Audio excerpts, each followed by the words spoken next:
মুখ্যমন্ত্রী মমতা বন্দ্যোপাধ্যায়ের নির্দেশের পরে তৎপর সেচ দফতর। ভুটান থেকে আসা 40টি নদীর মুখে অত্যাধুনিক প্রযুক্তি ব্যবহার। আমার সঙ্গে রয়েছে টেলিফোন লাইনে রাজকুমার। এই অত্যাধুনিক প্রযুক্তি ব্যবহারে কি কি সুবিধা পাওয়া যাবে?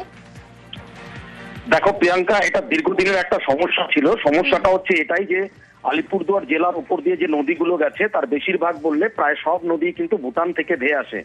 কিন্তু ভুটান থেকে যখন জলগুলো নেমে আসে, সেই যে জল কোন নদীতে কতটা আসছে সেই তথ্য এতদিন সেচ দপ্তর জানতে পারছিল না।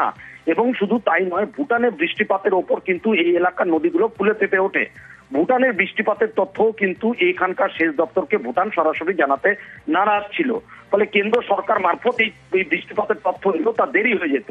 বিষয়টি উত্তর কন্যায় যে প্রশাসনিক বৈঠকে ওঠে এবং তারপরেই তৎপর হয় সেচ দপ্তর। সেচ দপ্তর যেটা জানাচ্ছে সেটা হচ্ছে যে এই যে নদীর ক্যাচমেন্ট গুলো যেগুলো আছে, অর্থাৎ ভুটান পাহাড়ের দিকে যে নদীর মুখগুলো আছে সেখানে অত্যাধুনিক সরঞ্জাম বসাচ্ছে। সোলার সিস্টেমের মাধ্যমে সেই সরঞ্জামগুলো থাকছে এবং এগুলো সবই স্বয়ংক্রিয়। এই যন্ত্রের মাধ্যমে একদম জেলায় বসে কন্ট্রোল রুমে বসে সেচ দপ্তর জানতে পারবে যে এই মুহূর্তে ভুটান থেকে কোন নদী দিয়ে কতটুকু জল আসছে এবং কতটুকু বৃষ্টিপাত হচ্ছে, এবং সেই অনুযায়ী সেচ দপ্তর এখানে সমতলে ব্যবস্থা নিতে পারবে।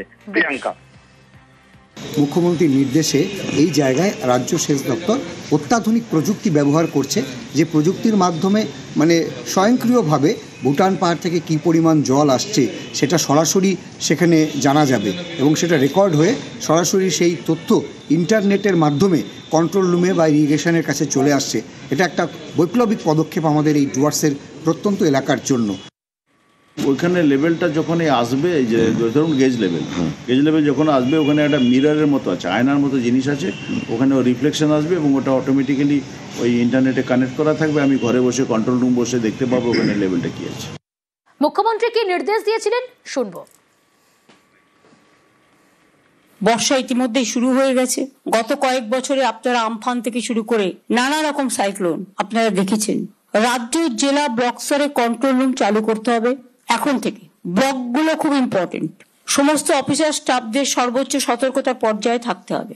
এনডিআরএফ, এসডিআরএফ, ডিএমজি, সিভিল টিমগুলোকে সক্রিয় রাখতে হবে। সিকিম, ভুটানে কিন্তু ইতিমধ্যেই বর্ষা হচ্ছে, ফলে আপনাদের একটু সতর্ক থাকতে হবে। সারা পশ্চিমবাংলায় আমাদের একটা ডিজাস্টার ম্যানেজমেন্ট সিস্টেম আছে। আমি উত্তরকন্যাতেও একটা করতে বলবো। দরকার হলে ইন্টারনাল ফোনের ব্যবস্থা করতে হবে প্রত্যেকটা জেলার সাথে কমিউনিকেশন, এবং জেলাগুলো আর ব্লকের সাথে কমিউনিকেশন।